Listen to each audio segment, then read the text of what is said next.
Vamos lá com Lula entrando no jogo para formar maioria no Congresso.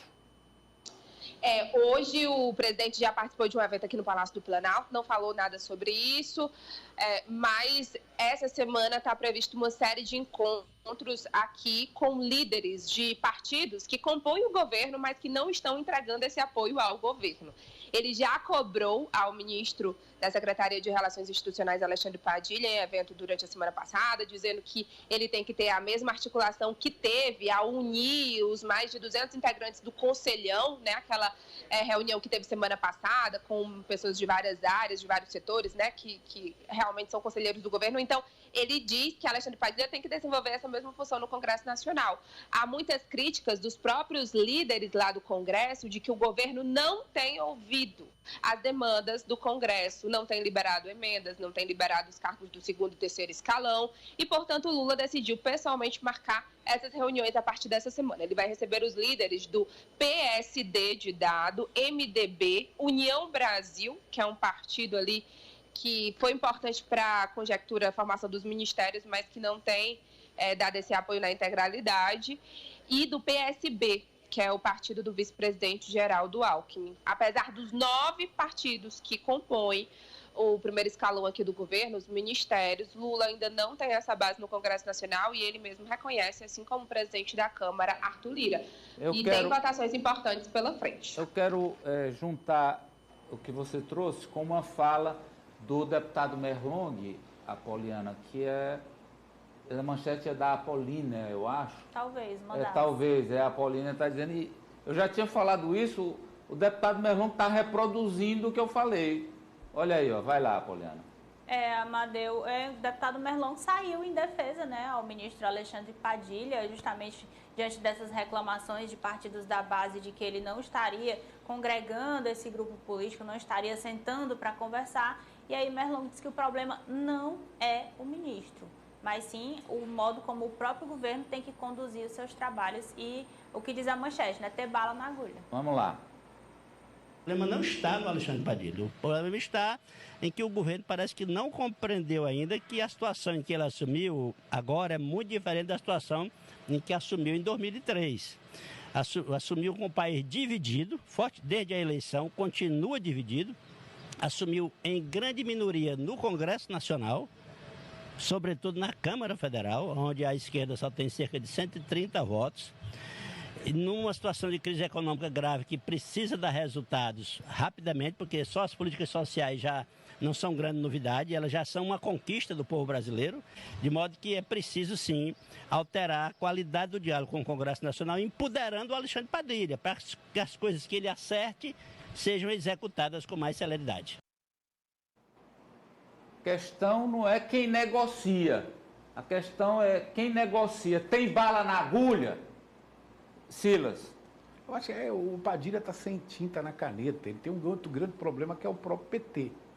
O PT tem aquela história da lâmpada, né? Faça 2 pedidos. O PT não deu ao França e não deu a Poliana, né? Termina não pedindo por ele. Então ele tem o problema do PT setorizado na Câmara, que quando quer liberar alguns setores de emendas lá, determinados setores do PT não aceitam porque vão prejudicar os estados. Está tendo briga em todo o Brasil agora com as grandes cidades. E o PT está inserido nisso, mas a gente nota que o Padilha está sem tinta, gente. Ele não está conseguindo as nomeações dos ministérios das bancadas estaduais, em especial do Piauí. Eu estou com medo que a turma do Maranhão venha assumir os cargos do Piauí ou Ceará. E a questão não é nem só essas nomeações, não. As emendas, a liberação das emendas. O Merlong, inclusive, cobrou nessa mesma entrevista que, além da demora das nomeações, tem a liberação das emendas. Agora é a hora. E tem o segundo e terceiro escalão. Se você me permite, agora é a hora dos tubarões do Congresso, que são aqueles líderes de bancadas partidárias e temáticas, da enfermagem, da agricultura, da bola, de não sei aonde. Tem um líder ali, né? Então, aquele líder, aquele tubarão ali, ele vai entrar, ele vai formar o time do que eu quero mais. Ele não tem ideologia, ele não vai para a bancada de governo. E ele quer uma direção da Caixa, ele quer uma direção de segundo escalão mais importante. Então, agora é a hora do tubarão. Me parece que o governo não queria entregar essa fatia aos tubarões, como ele começou sem querer entregar quando o Lula chegou ao governo. Só que o Merlong tem razão. A situação agora, meu amigo, é outra. Ari, Amadeu. Ari, presta atenção. Sim. Lá na Câmara, tem nesse negócio da ideologia aí, tem 130 de um lado, ideológicos e tal. E desse lado eu vou botar uns 110. Aqui a esquerda 130, a esquerda. Do lado aqui da direita, eu vou botar 110. Eu estou botando 110. Ideológico. Como é o nome dele? Da NET, né? O Nicolas pelo PL.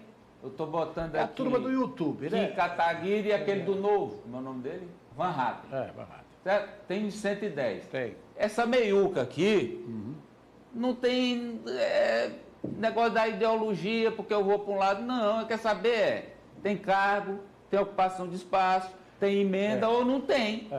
Ari. Amadeu, para você ver como a situação do governo Lula ficou complicada, quando caiu lá as alterações que ele fez no marco do saneamento, as pessoas disseram assim, peraí, o MDB votou quase que integralmente, só um deputado, salvo engano, né? Só um votou com o governo. Mas o ministro das cidades que faz a gestão do marco do saneamento, o Jader Filho, é do MDB. Então, nessa hora, não tem fidelidade não, meu amigo. Cadê as minhas emendas? E aqui a gente tem quase uma situação de parlamentarismo, porque os deputados foram ganhando força ao longo das últimas décadas e hoje eles impõem mesmo a sua vontade ao governo federal. Lula vai ter que, fazer o que não era apropriado nesse momento. O próprio presidente negociar com o Centrão. Eu conversei na sexta-feira também com o deputado federal Merlong Solano e ele classificou essa derrota em relação ao marco do saneamento como acachapante e disse que, inclusive, o governo Lula foi arrogante em apresentar essas mudanças porque tinham sido mudanças, questões ligadas ao marco do saneamento aprovadas com a ampla maioria do Congresso Nacional, que o governo Lula, arrogante, enviou essas mudanças que seriam rejeitadas de qualquer maneira. Então ele realmente tem uma postura bem clara desse atual momento em que há a necessidade de que o governo Lula caia na real. Não é o governo Lula de 2003, depois, quando ele foi reeleito, a situação é bem diferente e ele tem que aprender a dialogar com esses parlamentares. Raniele Veloso, aliás, Raniele Veloso, obrigado, Raniele. Tá, desculpa, eu pensei que fosse perguntar alguma coisa. Pois é, Amada, mas só também contribuindo, eu acho assim, pior do que a derrota do marco do saneamento, porque o próprio Arthur Lira e os outros deputados disseram que não iam aprovar essas mudanças, eles já tinham dado o recado, o governo foi por conta e risco.